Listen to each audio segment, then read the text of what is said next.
already know.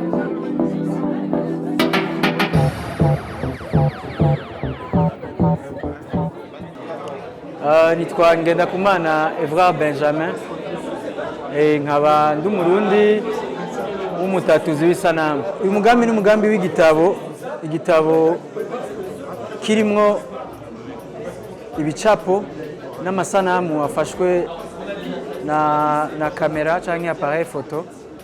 Hanyuma ico gitabo kikaba ari igitabo cerekana ubwiza bw'u Burundi canke ahantu canke ibibanza byo kwakira ingenzi bimwe bimwe byo mu Burundi byoba ari vyiza.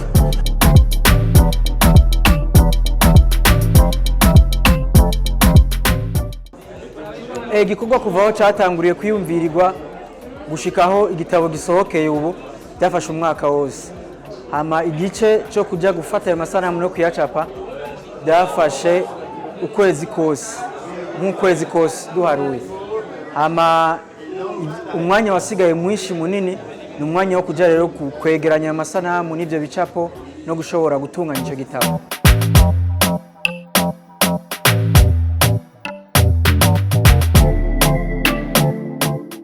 Uyu mugambi wafashwe mu mugongo na Institut Français du Burundi, ikigo ndangamico c'abafaransa kiri mu Burundi, hamwe na Coopération Suisse.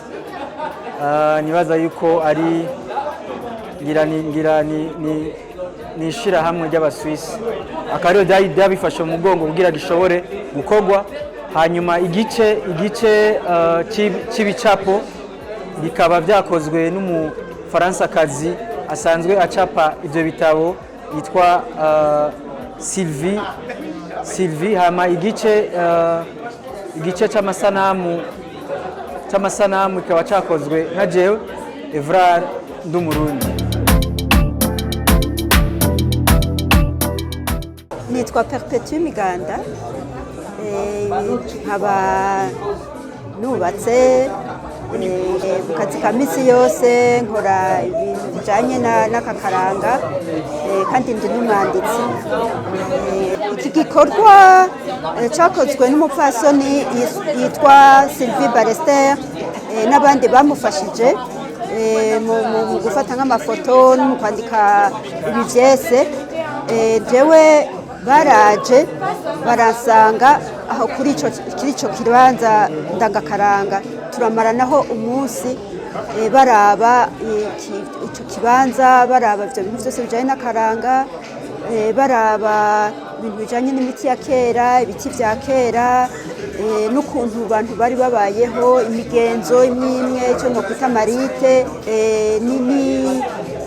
n'ibintu bijanye novuga ngo l'art ancestral, bavuza inanga, ukuntu batamba inanga, bijanye twaranerekanye n'ukungene basohora umwana kera. Ivyo vyose twarabimweretse, hanyuma arahamara hagufi umunsi wose, aranavuga yuko yahakunze cyane, ariko n'ahandi yari yahatembereye.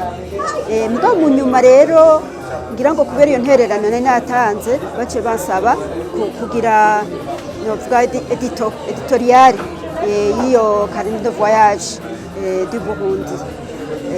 Iyo ntererano hagufi nibaza ko ngira ngo nico kibanza ahanini cyo cerekana vya kera gusumba ibindi bibanza yoba yaratembereye. Ivyo nibaza.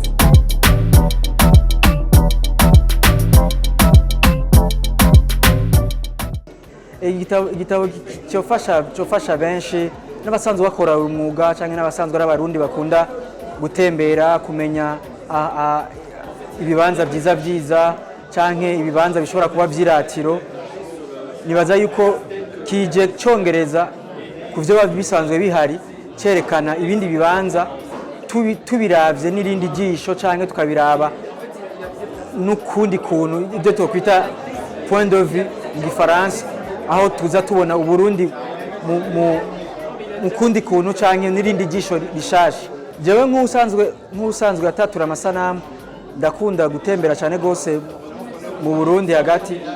Mugabo iki cyambereye ikigwa cyo gushobora kubona ukundi kuntu canke gushobora kwiyumvira ukundi kuntu ushobora kwerekana isanamu nahora mfata nari nsanzwe menyereye ahantu nari maze kuja ahantu nari maze gukorera mugabo ubu hakambera hashasha bivanye n'ukungene juste noba mpinduye angle canke iyo point de vue uko kungene gusa ushobora guhagarara ukundi kuntu canke ukundi kuntu wo kwiyumvira nyuma ahantu hagashobora guhinduka wari usanzwe uhazi.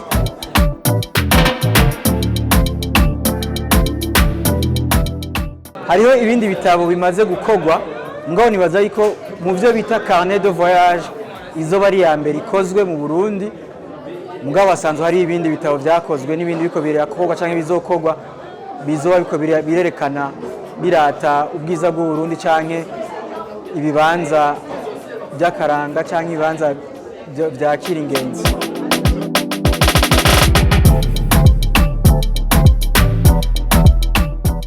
Hariho inimero rero ngaha ushobora kugira ko reservation hanyuma ico gitabo gishitse bakaguhamagara kugira ushobore kukironsa.